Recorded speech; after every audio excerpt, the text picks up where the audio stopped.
Hey guys, Touring Pro Mike Elsea with you, and today I want to talk about one of my all-time favorite lures. It's something that I've caught just a tremendous amount of bass on and have so much confidence in this bait that I actually have it tied on just about all the time, especially when the bite gets tough.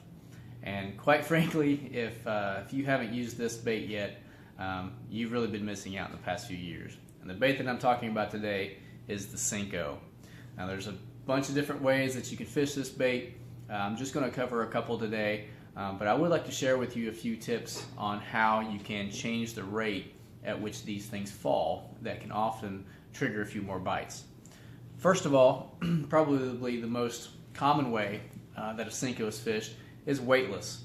And so here I have an offset shank hook, worm hook here, rigged Texas style with the point of the hook all the way through the body, and then textopposed, meaning just kind of skim hooked there, so that for it's a weedless presentation.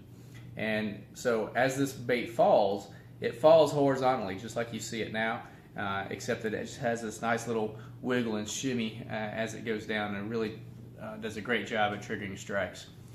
Fishing the Senko in this fashion, you can do it in so many different applications, whether you're fishing through heavy cover such as weeds, lily pads, around wood, even rocks.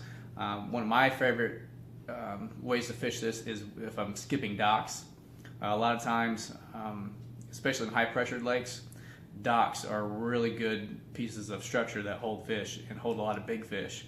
And so when I'm using spinning tackles, particularly, I will use this and skip up underneath the dock, and this will go way up underneath the very far reaches of the dock, the darkest, nastiest corners you can find, where there's very little pressure, and a lot of times that's where those big ones are hanging out. So next time you're fishing docks, keep the Senko in mind. Another way that you can fish a Senko in a weightless fashion is to rig it wacky style. And a wacky style is where you just basically just take the hook and you stick it right through the middle of the body of the worm or the Senko. And so now as you work the bait, as you twitch it along, the legs just kind of pulsate through the water a little bit, and then on the pause it still has that nice little shimmy action as it sinks. So those are two ways that you can fish the Senko in a weightless fashion.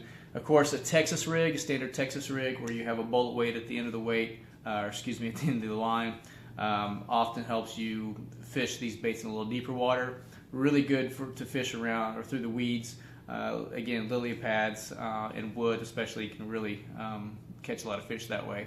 Another way that I like to fish these baits, specifically if I'm targeting smallmouth or spotted bass, smallmouth in this case, around rocks, a gravel flat, sand flats, things of that nature, is rig it on a jig head, on a round ball jig head, and just bottom bounce it. And although it's not going to have that shimmy action, it's enough. The tail still has enough action as it's sitting on the bottom to wiggle around.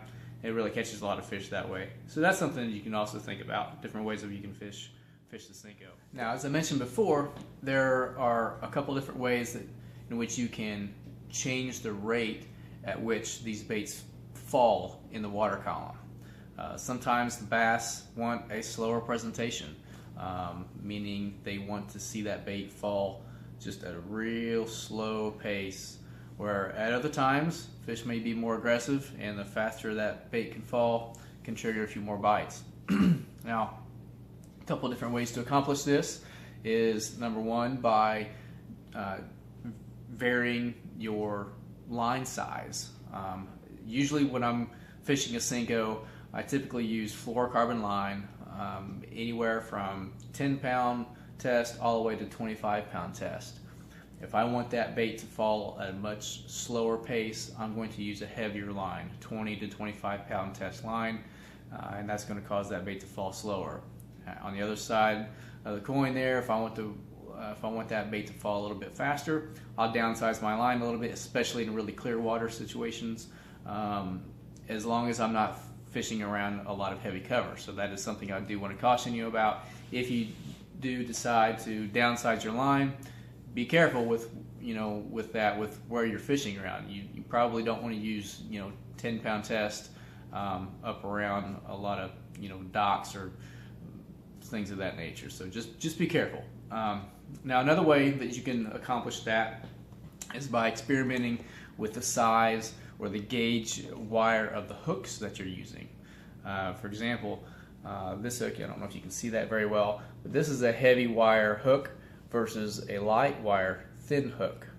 The thinner hook, the lighter wire, is going to cause that bait to sink a little bit slower, whereas the heavier wire will again do the opposite. It causes that bait to sink a little bit faster. So those are some different ways that you can experiment with different types of line, the size of the line, the size of the hook, and the diameter or the thickness of the wire will all help vary the rate at which these Senkos will fall.